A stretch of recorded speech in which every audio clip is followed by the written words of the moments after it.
pretty much cut my finger off at work. Yeah, on a different day we could probably win that comfortably. So, is it a little bit frustrating that, once again it's sort of gone a bit past you guys? Yeah, it has, but probably in Ellie's defence, I don't think he's had the same 11 once in consecutive games this year. But Kurt's not that kind of guy, as we know.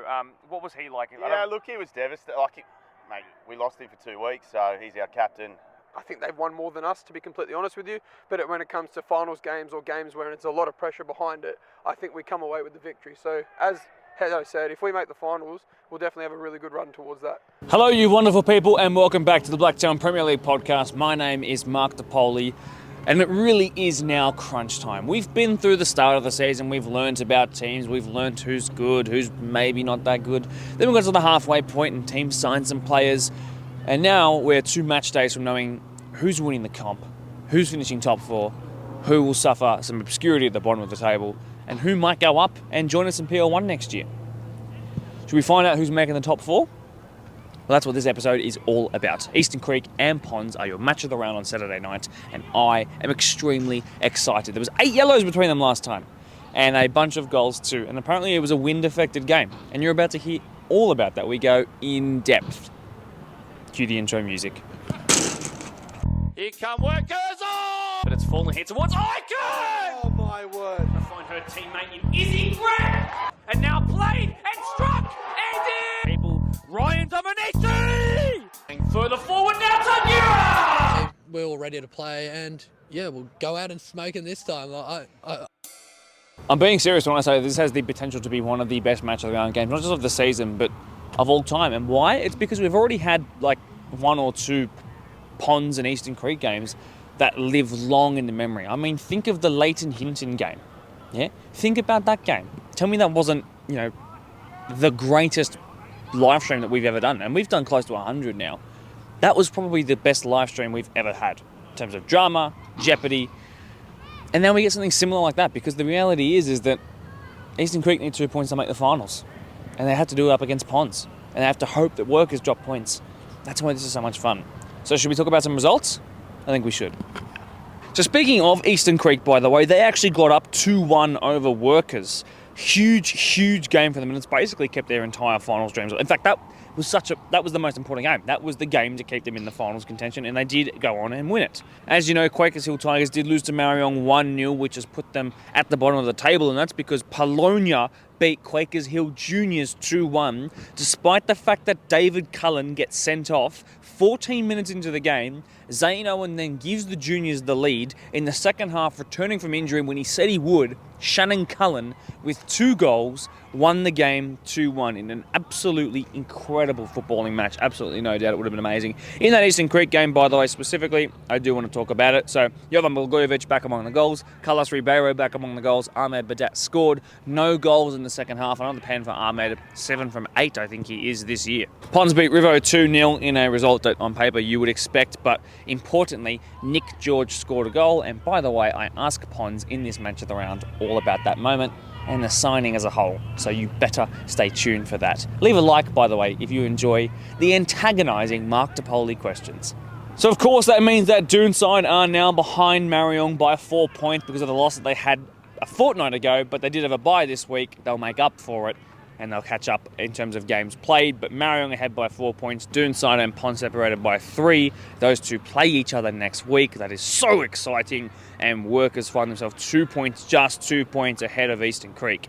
Polonia are last, Quakers Tigers second last, but on Club Championship it's the other way around. Another absolutely stupid day of PL2 results. Blacktown Premier Spurs took points off Newbury. Again, the Spurs just beating the big boys. Oakville losing to Minchinbury 4-3 in the most incredible of games. Guess how many goals Blake Curry scored this time? Would you be correct in saying 3? You're right. Another hat-trick for the best player in the comp, without a shadow of a doubt. Parkley won 2-0 over St Pat's in a game that you would again expect, but Town Rangers are the ones that had the bye on the Friday night, of course, the highlights of which you're watching now. Prospect beat Glenwood 2-1 in an unconvincing kind of win, but they were the better team on the day. For the table, that means that now Minchinbury Jets have capitalised on the drop points of the 2 teams around them and the bye of Town Rangers. but it was a bye that actually catches them up to the rest of the teams. So now everyone's even on games played. It puts Minchinbury Jets first, Town Rangers second, equal on points with Newbury. I think still it really is between Newbury and, of course, Town Rangers as to who's going to get the first place automatic spot. Minchinbury are in the running, but the reserve grade team is just not as good. So on Club Championship, it doesn't really favour the Minchinbury Jets, but when they have Blake Curry, anything could happen. Women's Premier League, well, that was actually what last week's podcast was all about. But for the Quakers Hill Juniors, as you know, they went down 2-1 to Holroyd in an incredible footballing match. Holroyd took the lead early, 2 goals for Rebecca Horgan, the first being an incredible strike. But Lords Molina arguably scoring the goal of the season on the 89th minute mark in... I'm telling you now, I'll play it as you see the highlights right now. That is a sumptuous strike to find the back of the net. But that pretty much guarantees them being first. Also, as well, Kellyville Colts going down to Marion. It's a day of the top 4 teams playing against each other. Huge result for Marion. Their goal scorers being Talia Graham with a brilliant brace. Parkley lost to Kellyville United. Quakers Hill Juniors and Ponds drew 1-1. Ropes put 8 past Norwest, who scored 1 to be fair. Castle Hill 2-0 over Rouse Hill Rams in a repeat of the Hills Cup final a couple of days prior. I think that's the same scoreline too. Should we go into the interview sections now? I hope you enjoyed that highlights package. I think we should, by the way. And excuse the rain that you're about to hear, unavoidable, but we had like 7 or 8 players. So if I don't get at least 7 or 8 times the amount of likes that Ponds players we had on the podcast, I'm going to be really upset. Press like and enjoy the final series as it comes around the corner. We're about to find out if this Ponds team finally are ready to separate themselves from Ponds teams of the past. And they certainly have the ability to do it because by all accounts, this team at their best are very, very good. Joined by a plethora of wonderful football players and their coach as well. But Hubs, I need to start with you. Show us that finger off to the camera. What did you do, my friend, and how long are you out for? I don't know exactly how long I'm out for, but I pretty much cut my finger off at work. But it's back on, is what I'm Yes, it's confirming? been reattached, and the dream is to return maybe for the grand final like last year. Dot, I get you to grab that microphone. Welcome back to the podcast. Been a busy couple of weeks for you. Congratulations on all the good things that have happened. And you're still top of the Golden Boot despite a couple of games out. Now 2 years in a row, probably going to get it. Are you an easy bet at the start of the season for a first place in Golden Boot? Yeah, I mean, it's only a 2-goal lead at the moment, so I've got to make sure I do my job this weekend. Ahmed just likes to score every game. He's pretty good at penalties as well, so hopefully I can score a penalty this weekend as well. I'll just do my job. As long as the team's winning and we get that top 2 finish, that's the most important thing. Everyone seemed to score a little bit less goals this year. Teams as a whole, the top goal scorers are scoring maybe 25% less than what the same stage last year. What does that say about some of the defences you've come up against or the whole quality of the comp? Has it improved in your opinion? Yeah, I think this season's been a bit tougher. I think last year there was a team that got relegated that a few goals went past them. I think second half of the season, but yeah, I think the defenses have been better this year. I think so. Harry, welcome back to the podcast. Been a while since we've had you on. I will get you to grab that microphone. I've tasked you with some homework, which was having a listen to the Doonside podcast where they spoke specifically about the game between you guys that happened here. They won that game 2-1. It was a very narrow one, a pretty good goal, won them the game. I just want to get your reaction to how they sort of thought the game went in their favour. Yeah, so I guess it was a bit of a dogfight in the first half, like they said, and then obviously in the second half we had more of the clear-cut chances, and I think on a different day that game could swing our way by a considerable amount of goals, I think. So, like, respectfully, they're a top team. They deserve to be where they are, but I think, yeah, on a different day we could probably win that comfortably. So. Is there a reason why you think it maybe didn't go your way that day? Was it just another case of not taking your chances? Look, yeah, just a case of not taking our chances. They scored a bomb, so couldn't do much about that. And yeah, like, no excuses, but we were down on troops as well. But yeah, it's no excuse, like I said. So yeah, another day, a different result, I guess. Mm-hmm. Well, there's a chance to rectify that coming up pretty soon. Hubs, I'll get you to grab the mic once again. In terms of league titles, it's out of the question now mathematically, but we know that you guys are peaking on a really good run of form right now. Defence is also tightening up with everybody coming back, even though you might be out for a little bit. There's really good depth in the side, as we've discussed plenty of times. Just in terms of the league title specifically, though, yes, obviously grand final is more important, but is it a little bit frustrating that, once again, it's sort of gone a bit past you guys? Yeah, it has, but probably in Ellie's defence, I don't think he's had the same 11 once in consecutive games this year. I mean, even like on the weekend we had 9 plays to start. Luckily Sker comes back from South Africa, and Nick makes a flyover from Rivo to start for us. But otherwise, there's no game throughout the year we've had the same 11. It's always 3 to 4 players out every single week. So to finish where we are, to finish in the top 2 by the end of the year, I think it's a pretty good season. Ellie, I'll get you to jump in finally. Welcome back to the podcast as well. Thanks for jumping on.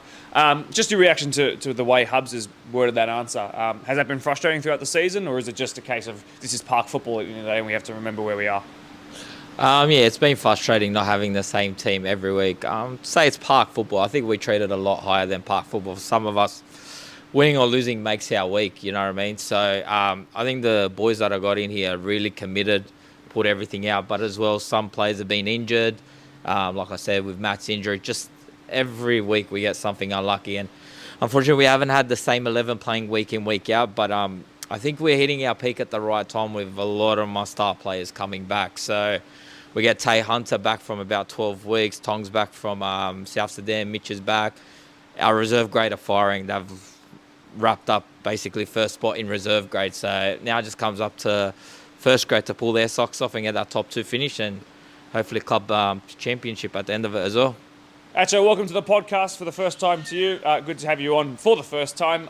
Your first question is about the Mariong 0-0 draw. Can I just double confirm that you were at least watching that game? Yes? I was in that game playing, correct? Yes. Okay, just had to double make sure. Yes. Tell us about that game, because there was Facebook comments coming through on the live stream that I was covering that day that basically said that Mariong should have had that game go against them. Ponds were the better team. Ponds were playing this. Ponds were playing that. Was that a game that maybe slipped past you guys? Were you the better team that day? Yeah, look, I reckon we were the better team, to be honest. Like, from the back, it was pretty comfortable. I reckon in that second half, they didn't come into our half once. You can say, like, we missed a few chances, but at the end of the day, it's just, we probably should have won it, but it would have been nice to have those points now, but it is what it is. Just move on. Speaking about a Doonside and a Mariong result, Ellie, I'll get you to grab that mic. That haven't gone your way. Yes, 1 point against Mariong, but the loss against Doonside. And that's maybe where if you've even got 1 more point, you'd still be in a league title conversation and you'd have it in your hands somewhat. To know that you were potentially the better team on that day performance-wise and seeing where you guys are on the table now, does it feel like what could have been almost, or is it okay knowing that you can compete and people will be back for finals? Like could have been, should have been, it is what it is. We're in the position that we are right now. At the end of the day, some teams are peaked to me. I think we haven't peaked at all yet. I think we're at the start of our peak. All our players are in top conditions at the moment, but Matt, we've obviously lost Victor as well, which is unfortunate as well. But everyone's coming back fresh. Tay's been off for 12 weeks, but he's a fit kid. So, like I said, Tonga as well has been playing out at South Sudan as well, so he's stayed fit. Football there is crazy. He's been telling me, he keeps messaging me every second day, letting me know. So, like I said, them games we did let slip. Unfortunately, that came down to things that were in our control. At the end of the day, we didn't finish our chances. We created, our football's been, I think we've been playing the best football in the comp for the last couple of weeks. That's not without being cocky. I think we are very humble as a squad. We don't like to overdo it and talk too much, but I do think there's no team that's come out and played us all year and outplayed us or been better than us. I think every game we've lost has been on our terms. It's been our fault for losing. So that gives me the possibilities of what's to come forward, and we know we can only improve for me. Blake, good to have you back. Picked up your first goal since the Workers match of the round. You went away for a little bit of time, working yourself back into the starting 11. I'm sure Taylor will have to deal with that kind of thing as well when he gets back to training. What's it been like for you as someone who's taken a big stint out in the middle of the season to have to work your way back in, knowing that you are a superstar player? Yeah, good question. Had a bit of time off, so I was overseas and stuff. Obviously, try and stay fit. So that's the main thing. And then just happened that people have been out, people have been overseas, so there was an opportunity for me to play straight away back on Saturday against Riverstone. So just happy to get a goal, feel fit, feel good, so ready to go. Good to hear. For you, I'm such a massive fan of your overall game. I think your overall game has come a long way since even your Player of the Year season. You were really the focal point. You're on the end of every ball back in 2022. And now you're sort of tasked more with providing the final ball at times. Yes, you still get your goals, but you're more involved in, I would say, the build-up play. What's it like? Where do you think of yourself? How do you value yourself as a player now? Are you enjoying the new role that you have these days? Yeah, I think obviously Dodd coming into the squad, I used to be a striker, so I also enjoy playing on the wing. So I like dribbling the ball, so that's been a positive. Get to dribble the ball more. So, I mean, end of the day, being on the end of it, scoring the goal, being the one that gives the ball, scores a goal. Same to me. So I'm just happy to be playing, enjoying it, and being in a squad where, yeah, we show up for each other and get results. So Good to hear. Good guy. Harry, Nick George has a big game against his former club. He was at the club no more than a month ago. He scores the goal. He gets the player of the match on dribble. That was the big game. He can't be here right now, but talk to me about your mate's pretty good performance against the old team. Yeah, he's a good little player. Obviously, Sker going overseas, Welch going overseas, and Tom going overseas. We needed a winger or an attacker in that sense. So pretty good.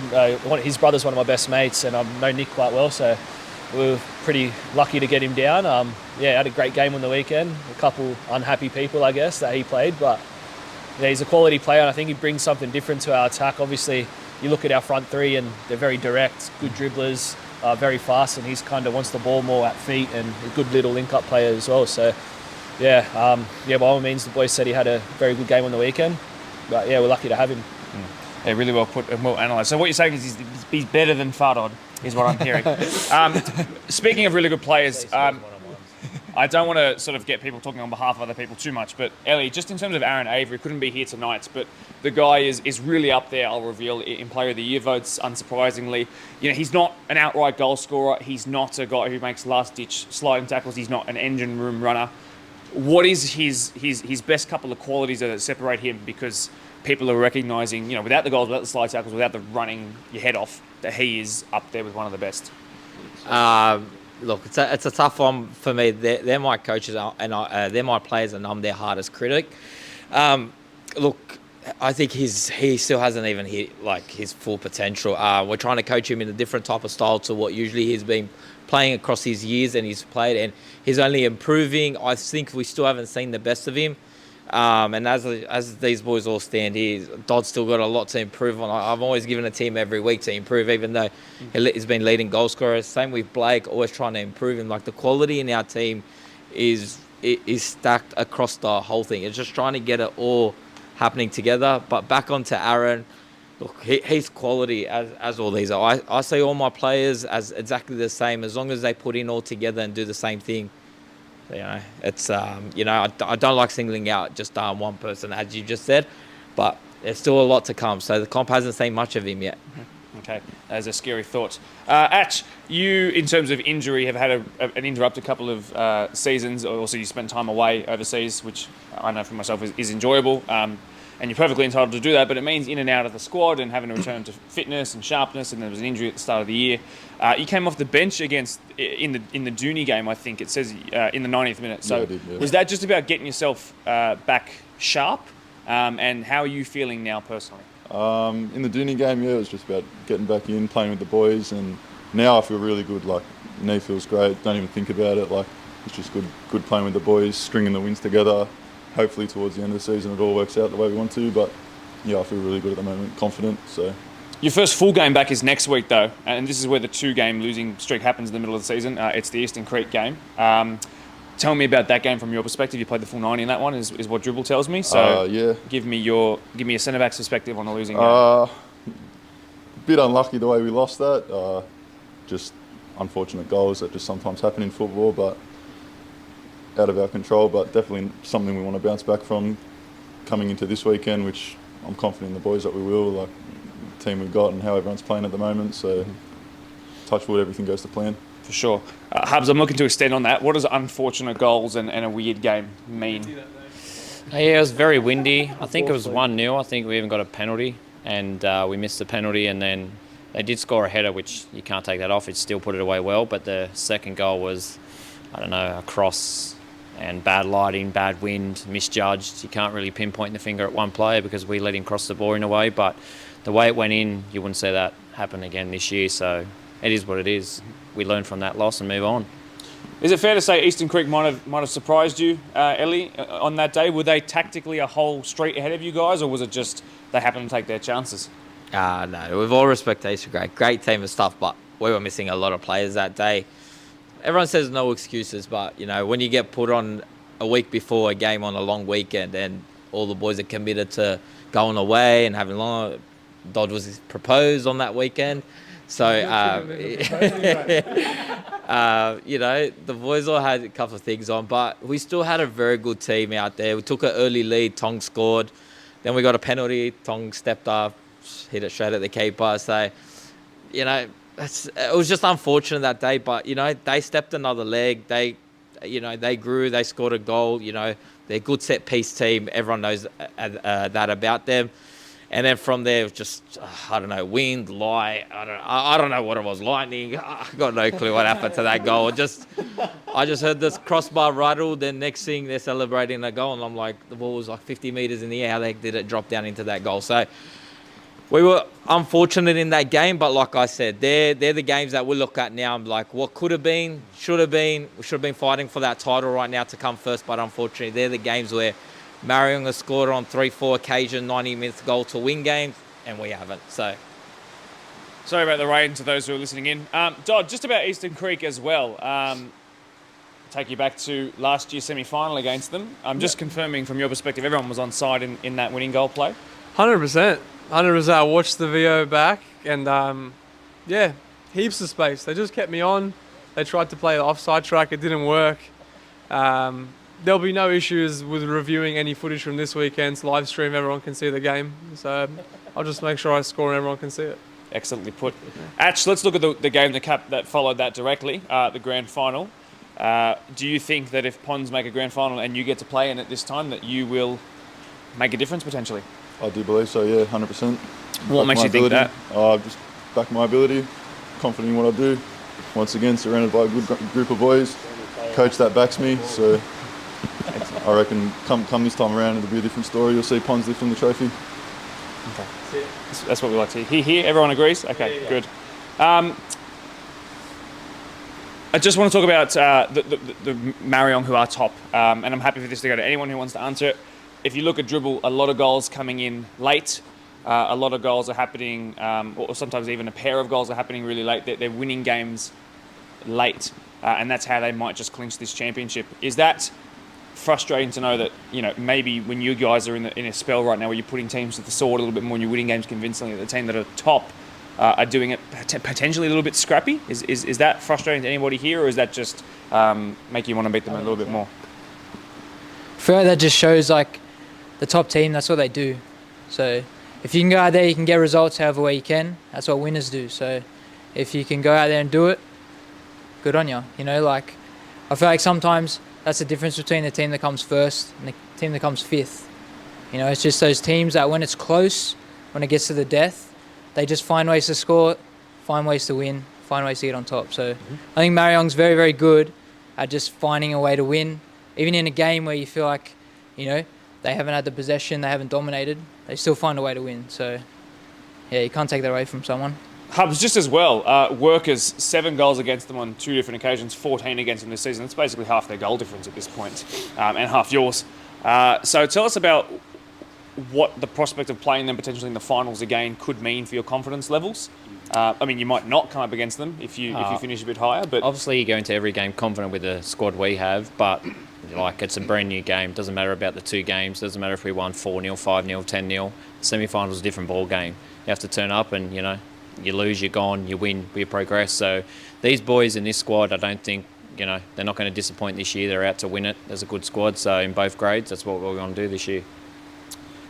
Harry, everyone knows how good Ben Welsh is, and I got my first taste of that in that Workers game. He was unreal off the bench. He scored a hat-trick very recently before he jetted off.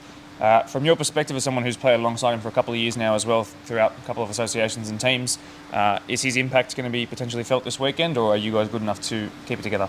Oh, look, he's a quality player, and on his day, I don't think there's anyone that can score goals like he can, but like, we got quality across. I think we got 5 attackers that would probably be 5 of the 6 or 7 best in the comp, so obviously he's a big miss, but it's obviously it's a void we can fill. I think yeah, everyone knows our dangers up front. All three of them, whether it's the two wingers and obviously Dodd, yeah, they'll fill the void and do a job. So he'll be missed, but it's nothing that we won't be able to fill in.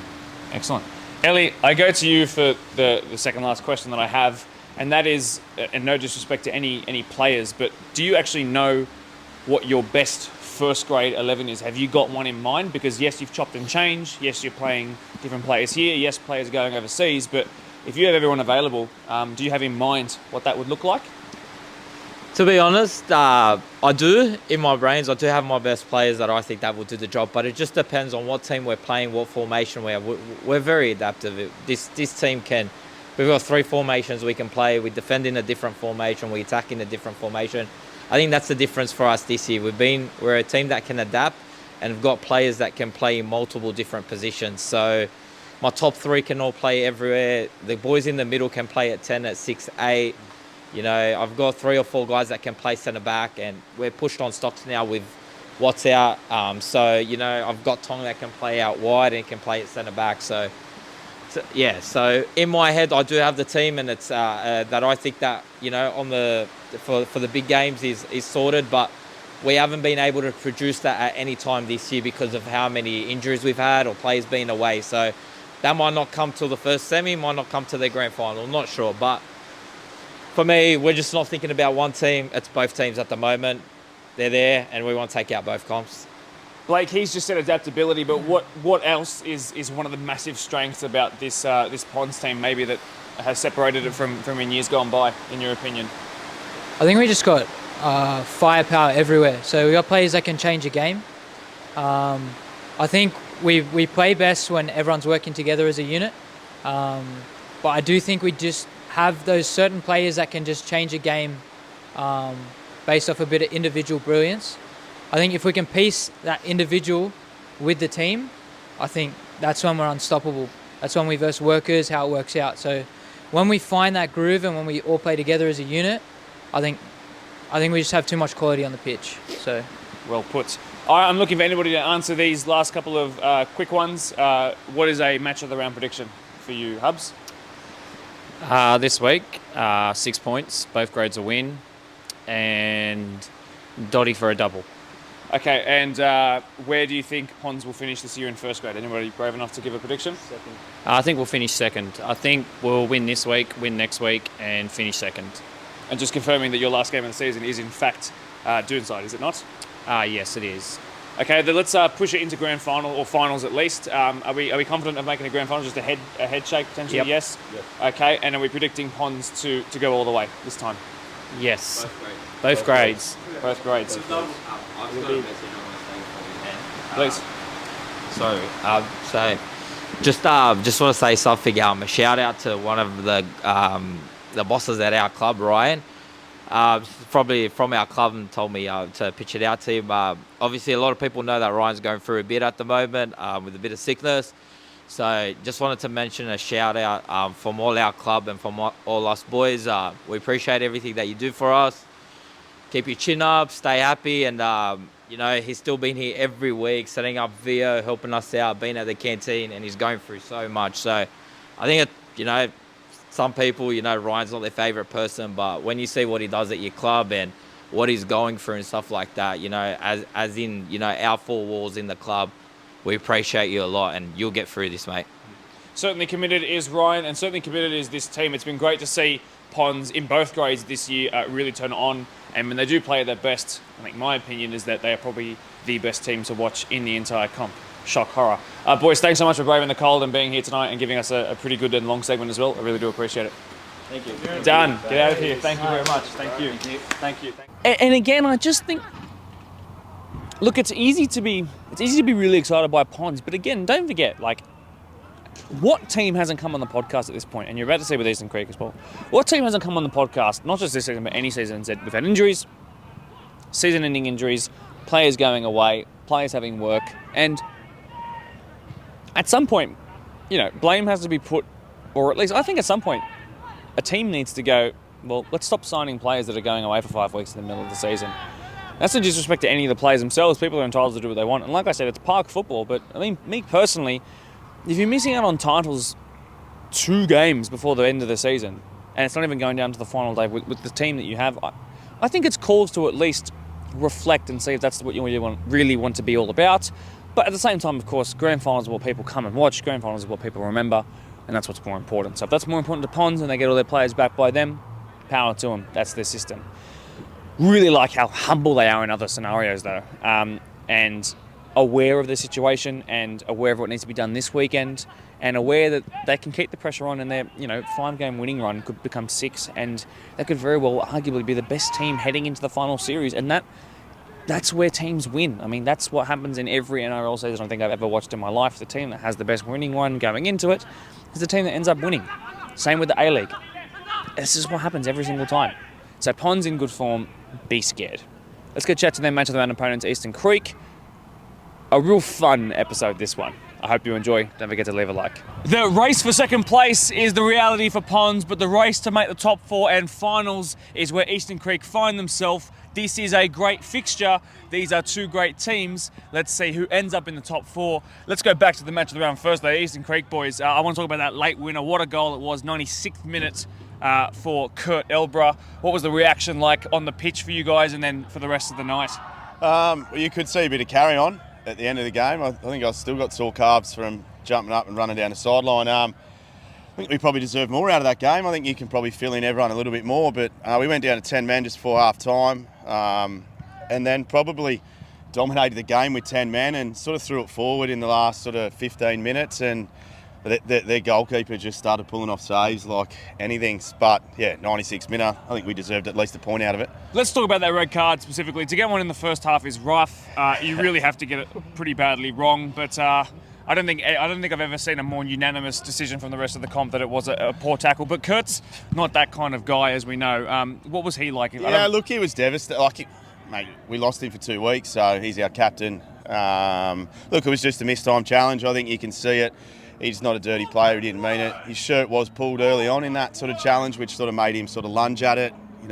He's not going to leave anything on the park, but it is what it is, eh? It is what it is. Called for a good moment. On replay, certainly. Absolutely, yeah. Mitch, I'll get you to grab that microphone. Welcome back to the podcast, my friend. Just from your perspective, to be in a game for 75 minutes down a player, when you're already down men week to week, what did that speak about the Eastern Creek mentality, the squad depth, and the capacity to play good football even with reduced numbers? Yeah, it shows that we fight every week like we've always done since we've come into this competition. The boys play for each other and we play for the crest. So I think that showed the determination from the squad to lift after Kurt went off and to make sure we came out of it with a result. Mm-hmm. Spud, you've been in and out of the team here and there. We'll talk about your involvement to come soon, but why weren't you there that day? Me? I was there. You were there? I was the throw-in that set up the goal. He was too. Let's just cut that part out. Just in terms of your new role this year, you're involved in the coaching stuff obviously for a while now, but more involved with the reserve grade, back onto the pitch here and there. So are you the Eastern Creek secret weapon? Definitely not. I'm just a fill-in because no one else wanted to play Rezzies. So yeah, it's good to be back playing, but I'm still helping obviously when I can with the coaching. Let's talk a little bit more about some big fixtures that have happened since then. Spud, I'll get you to grab that mic. Welcome back. Thank you. Back the following week against Mariong, they finally go to your ground and put one past you, finally get their first goal there in 3 years, which is a great record for you guys. But an 89th minute, 91st minute winner, whatever it was, can you tell me sort of what went wrong that led to that? To be honest with you, we were down a fair few players, so I think we can look at what went right firstly. We held them out for almost 90 minutes. They were, for what I know, quite full strength, and we had a couple of Rezzies players starting for us. We had a couple of key players out. I think either Kingy or Yov was out that game. So a lot of positives from that game, and we're just unfortunate not to hold them out for 5 minutes longer. Hetch, let's extend on that a little bit more. What were the numbers like that day? Do you remember exactly what you were looking at? Yeah, it was a Sunday. So a lot of our guys are retail workers. So I think we had basically 18 to 22 for 2 squads. So we called on the 21s to do a double shift, and reserve grade did really well. And then for 90 and a half minutes, we hung on and should have got a point. And I think Marion could probably say we probably deserved a point, but that's why they're top of the league. Mm-hmm. They are just finding ways to win at the moment, certainly, and I think your match of the round opponents, Quakers, would know all about that too. Recent crazy game there. Matt, I'll get you to stick with the microphone. You're chasing Workers, let's be real. That's what this match of the round is all about. It's not about necessarily the team you're playing, it's about the team you're chasing that are playing elsewhere. Look, Workers have been beaten twice by Ponds, your match of the round opponents, pretty convincingly. 14 goals against them. Now, to be fair, yes, they can concede goals in big quantities. You guys have lost the Doon side 5-2. Potentially, that's not your greatest game, of maybe your worst game of the season. Mm-hmm. But I think you could probably argue that Workers in these bigger games might not be able to bring it in the same way that you guys can, and maybe there's a record that you guys have over them that is in your favour. So, can you sort of speak to me about Workers and your prediction for these last couple of games, just generally, Matt? Yeah, look, they're fourth for a reason. You know, they did beat us 4-2 earlier on in the year, and that sort of probably stuck with us on how good we were in the first half of that game, and then we just threw the game away in the second half. So that was probably a good learning curve for us. But they're fourth. We beat them on the weekend, held them out in the end, and now we're only 2 points off. So it is theirs to lose. But look, they've got to play Polonia and Quakers Tigers last and second last, so they're obviously fighting to stay up. So they're not going to be easy beats. And look, we got the Ponds this weekend, who are, third and still one of the best teams in the comp. So like we're up against it too, and then we're still going to play Rivo. So we've got everything to play for. But I think I've said it before. I think if we can somehow sneak into the top four, our best 11 when we've had them starting this year, we're 8 from 8. Including Australia Cup games. So I think if we can get the right team on the park, we're confident. But again, we've got to get there, yeah. Spud, what's your experience playing against Workers in the last couple of years since you came into the comp? Do you feel like on your day that you can definitely be the better team more consistently? If you guys play 10 times, for example, how many times would you guys come away with points? Look, Workers always give us a very tough game. I think if you look at our recent history against them, it would be, I think they've won more than us, to be completely honest with you. But when it comes to finals games or games where it's a lot of pressure behind it, I think we come away with the victory. So as Hedo said, if we make the finals, we'll definitely have a really good run towards that. Mitch, I want your opinion on this because Hedo's actually taken the words right out of my mouth at the moment. Yes, they've got to run in against two teams that are fighting against relegation, and that looks easy on paper, but this is crunch time right now. You're playing a Rivo team that's on the sand. They might come out and play free-flowing football. They might not. Ponds are also chasing second place, which obviously gives you the guarantee of a buffer in the first week if you lose to whoever comes first. So people are playing for things. If anything, your draw might be harder. So what's your opinion? Is who's got the harder draw? Who's got the harder run in? Where do you guys find those points? I'd say, yeah, definitely is the harder run in, but the last 2 years we've had the harder run in finals, and we've proven that the hard run sometimes is the better run. The easier runs finishing first and second sometimes actually hinders the squad and can cause a problem by having that week off. I feel that is tougher than going through finishing fourth or the fifth the past previous years. So I dare say the first and second is actually harder than the finishing the fourth. Hedo, you were around when you were back in the PL2 days making grand finals and winning grand finals. Do you sort of recall that being the case back then? What's your opinion on the whole finals buffer, week off sort of momentum shift? Oh yeah, for us, we don't really need a week off. Our boys would relax and it'd be tough to get them back up. So playing footy, and like I said, we've only had our proper starting 11, 8 games, including Australia Cup. So if we can just keep playing football, that's what we want, right? And that's what we have to do because there's no way of us finishing first or second. Spud, just on behalf of the playing staff, I'm not asking you to single anybody out, but what's the reason why the squad numbers are so low? Not for the first time, but it's happened for a couple of seasons now. I think squad numbers being low, there's a couple of things. One, obviously boys going away, there's different events. The games on the Sundays really hurt us, as Hedo was saying. Lots and lots of injuries. We've had 2 broken noses this year, both here and across there. Beg your pardon? 3 ACLs. We've definitely been hindered by injuries. But the fact that the boys keep coming every week, no matter what team, I've played next to 7 different partners next to me at centre back. That just shows you where we're at this year. There's a stat for sure. Let's talk about more this Workers game just gone by. What did you learn from the 4-2 specifically, in your opinion, that you took into the 2-1 win? I think from the 4-2 especially, we learnt that, as Hedo said before, 20 minutes, mate, you won't find a better team. That first 20 minutes, we were electrifying, we were Creek-Alona. But this time, when we got to that second half, we turned into rubbish, all right? It was terrible. But then this time around, we knew that we couldn't be complacent. We had to hold them out. I think this time we were good for 40 minutes. So we're getting there at the right time in the season. And at the end, it was just trying to hold them out. They scored with a penalty. And I think at the end of the day, we did what we had to do and we got the 3 points. Is it strange that, in a match of the round, you play better with, 10 men and your back's against the wall, your second half is better, and then we hear in games like this where it's the opposite. There's no rhyme or reason, it seems. It just seems whatever happens on the day is a new surprise. Yeah, for some reason we tend to turn up in games like this and big games. I think we thrive on it, really. And we're pretty inconsistent when it comes to the standard games compared to the big games. So if we could play match the round every week or play finals every week, I think we'd win the comp. I think you're right too. Spud, I asked this on the first time that your boys came on the podcast. I know you weren't a part of it, but just wanted to hear from your perspective as well. Obviously, Ponds can be a grudge match in the sense of how last season ended. Yep. Does that make you feel a little bit more invigorated, a bit more motivated to win this one? To be honest with you, we understand what happened last year, but earlier this year we did get it over on them. And if we bring out a team that can, put in the efforts, we've got a lot of players coming back now. So if we all stick together, we're more than capable of getting a result this week. Hetch, I want to talk about that game against Ponds earlier in the season a bit more in depth. I know we did when you were first on because it had just happened very recently, I think within a fortnight of us chatting. Let's talk about it a little bit more now. They have their own opinion, as you'll see when this does go live. I won't spoil it for you, but it sounds to me like it was a game where maybe if it had been replayed again, if there was some better finishing from one side, it could have been different. Do you guys think you were more than deserved winners that day? Yeah, well, we won, right?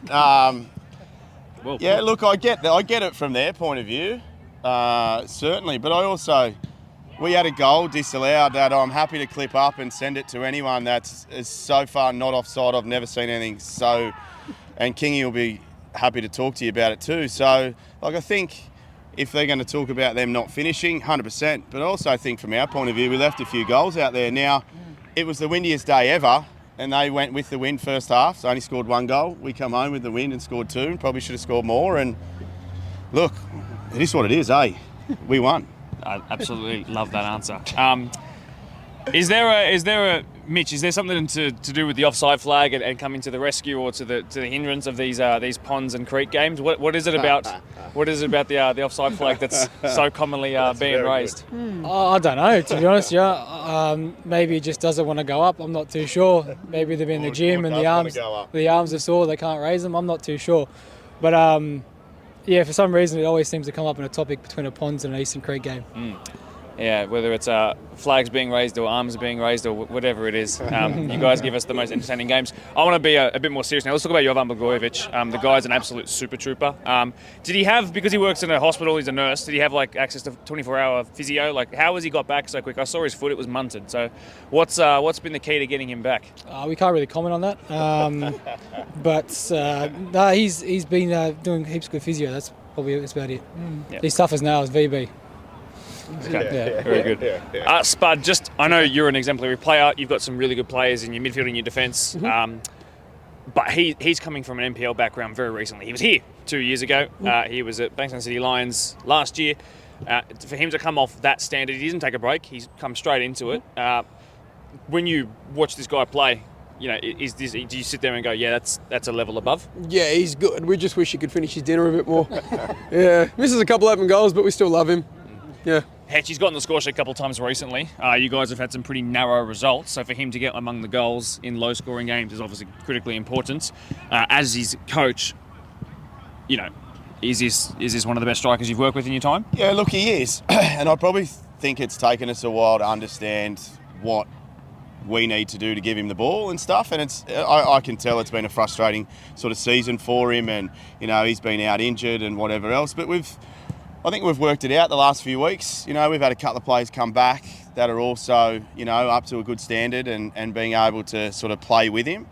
It's been raining too, so we haven't had a lot of training sessions as well. So, but look, he's done well. The boys will, as Spud said, give it to him about some certain things, but he's always there. He puts his body on the line every week, but so does everyone else as well, right? So as much as he's there doing what he does, it's a collective to get him the ball. For sure. Spud, you came off after 69 minutes, against Ponds. There's 8 yellows in that game. It was a pretty hectic one. Are we expecting the same sort of level of passion in this one? Yeah, the passion's definitely going to be there. I think the boys will be a bit calmer at the start of the game. We're all level-headed. We know what we need to do. And I think, we'll get the result this week if we stick with each other. How important is it for your boys, Hetch, to know that even if they go a goal down, for example, like they did in the first match of the round, that not just the game is not out of hands, but finals is still there. Yes, you need to score some goals, but if that scenario does come about, how confident are you in your boys to turn results around? Oh, look, massively confident. Like we know we can do it. It's whether we go a goal down, a goal up, it sort of doesn't change our mindset. We just have to try and play for 90 minutes. That's all. If we get in all these lapses and whatever else, so we can put it together, whether we concede, whether we score, we just need to keep playing our football and, stick together. And look, the boys have stuck together all year, so I can't complain about that. It's just trying to put it together now. And just speaking more about sort of your front line, I mean, Yov is obviously really good, but I mean, Pius was again an exemplary player last year, stood out, scored in big finals games that led you to where you ended up being. Braden Keating, everybody knows, I'm a big fan of his, but I know that he's had some injury issues here and there. So is it actually the case of, yes, you might be down on players sometimes, but you've got some real depth and quality in attack? No, we do, and we've got Liam Hamilton there as well, and we've got Carlos Ribeiro in, who scored last week as well. We've got Andrew Cotton playing, so we've got players there. It's about getting them on the park together and about, letting them play football and, doing what we can do. And we've scored a few goals recently, so if we can keep that up, we'll see where it lands us. Trying to get hit by a ball from a Spartans training session. Yeah. You'd expect more of them to go into the goal when they're about to get promoted, though. Yeah, absolutely. But just a quick one to you as well. I know that you have had to chop and change all the time, but do you actually know what your starting 11, your best 11 is if everybody was available? Probably a lot of a headache because it's such a good team. Yeah, well, as I said, I did say what I think's our best starting 11 with 8 from 8 with the same 11, including Australia Cup. So, yeah, we do, but if we can get everyone fit, we've probably got 18 or 20 that could be in that starting 11. And as I said, I think on the last time, it's been one of those years, and if we can sneak into the finals, it's a great season, but if we don't, we just look forward to next year and keep everyone together. Mitch, you've been here the whole time, no breaks, didn't come late, for example. You've been here throughout the entire Blacktown Premier League stint. How good is this team in comparison to other teams that Creek have had? To be honest with you, it's one of the best we've had. On paper, easily the best team we've had at this club. Unfortunately, with the lack of injuries and whatnot, it hasn't panned out the way we've wanted it to. But by far, this is the best squad we've had, and hopefully we keep it together. And if we do, I dare say you'll see Creek at the top. Okay. Spud, I'm looking for a prediction for the match of the round. What's your call? Well, you're going to get one. I believe that we will win 2-0, clean sheet, 2 throw-ins for myself, 2 headers at the top. Okay, excellent. And Hetch, do you firmly believe that you will end up in a final spot? Oh, I'm going to say yes. I'd be silly not to. I can't say no. I've told you we're the best 45-minute team in the comp, and I copped that from a lot of people that we couldn't play. But look, I do. Right, it's 2 games, and hopefully Quakers, Tigers, and Polonia can do us a favour, and we can do ourselves a favour as well by winning. Realistically, it's in our own hands. If we win, hopefully Polonia and Quakers can do us a favour. Well, certainly last week would have helped. And Mitch, I'll end with you. Even if finals aren't made this year, I know that the format changed, so you would have been, if it was last year, quite easily ahead of 6th and under. But how would you, if you weren't to make it, let's say, how would you view the season as a whole if you weren't to make finals, let's say? It would be disappointing, but when we sit back and actually look at the season in a whole and what we've had to deal with this season, you kind of go, okay, we almost got there, so in a way it's almost a win, we'll take it. Do I believe we deserve to be in finals? 100% we do. I actually do think in both grades, but Resi's didn't get that way this year, but first grade definitely should be there. Just wanted to do a quick word on Doonside. I kind of brushed over it. I know that they kind of put you to the sword that day on the score sheet, but was that game reflective of how the scoreline looked? I'll give this one to these boys because I wasn't there that day. Yeah, look, they were good, right? Spud scored a good goal for them in the first minute or 2. Good finish from him. And we just started on the wrong foot. We had a couple of blokes not turn up on the day from being sick. So we had another centre-back pairing of 2 centre midfielders. Didn't help, right? So Doonside deserved their win, 100%, right? And but yeah, it was just one of those days for us, eh? Sounds like the rotated squad was probably not to blame, but to at least point the finger at slightly, maybe sort of like hiding it under your other arm. Boys, I'm really appreciative of the time that you've spent coming here tonight. I know it's a non-training night because it's obviously been pouring down, and I hope that we get a game on the weekend. Bring your goggles. Thank you very much for your predictions and your honest answers, and best of luck this weekend. Thanks, mate. Done. Thanks very much. Cheers, Appreciate brother. it. Thank Thanks, you, my mate. friend. Thank you as well. Well done. I think again I say, you know, it's hard when players are going on holidays, but to have 3 ACL injuries and 2 broken noses, that's where I think my forgiveness and my empathy comes into it. I think you got to look at Eastern Creek season and be like, yeah, you know what? Okay, you have an excuse. You do. I think you have a bit of an excuse. So, power to you. If you can produce a win this weekend and keep yourselves in the top 4, put yourselves in the top 4, my word, that will be one of the best stories in the entire history of BDSFA live streams, unquestionably. They're going to have to do it against a team that have so much history against. Yellow cards, late goals, chalked out goals, offside flags, this and that. This is arguably the most fun fixture in the BDSFA every single time. Ponds and Eastern Creek guarantees goals. And if they win on the weekend, there's going to be some serious celebrations, and they're going to have to graft hard to do it, and they're going to earn it. I think we'll do a post-match interview as well, I reckon. I think we'll do that to whoever wins the game. I think that will be what we do this week. That's going to do it for this week's episode of the Blacktown Premier League podcast. Make sure you're here 7 p.m. on Saturday, and please do bring an umbrella. But if you aren't brave enough to brave the rain, then tune into the live stream and press like on that too. Please do press a like on this. It doesn't take a lot of effort to press, but what it does show is that you really care about the content and you like the way that it's being delivered, and you like the way that I put it together, and it means the world to me personally. It also gives a reflection and a symbol to the players who put in the effort and the coaches who put in the effort to be here and take time out of their days and lives and training sessions to give you content that you guys want and crave, but, you know, I say you deserve it if you give us that like. Love you all. Safe travels in the rain this weekend heading to and from. Please keep your speed under control. Can't wait to see you at the game. Dressed nice and warm in those rain jackets. And best of luck to those teams that are still vying for a final spot, unlike my all-age men's 17. Cue the outro music. But it's fallen here towards Icon! Oh my word. And now played and struck and in! Further forward now to Nira! Ryan Dominici! Wants a second goal. Isabel Brett should have a second goal!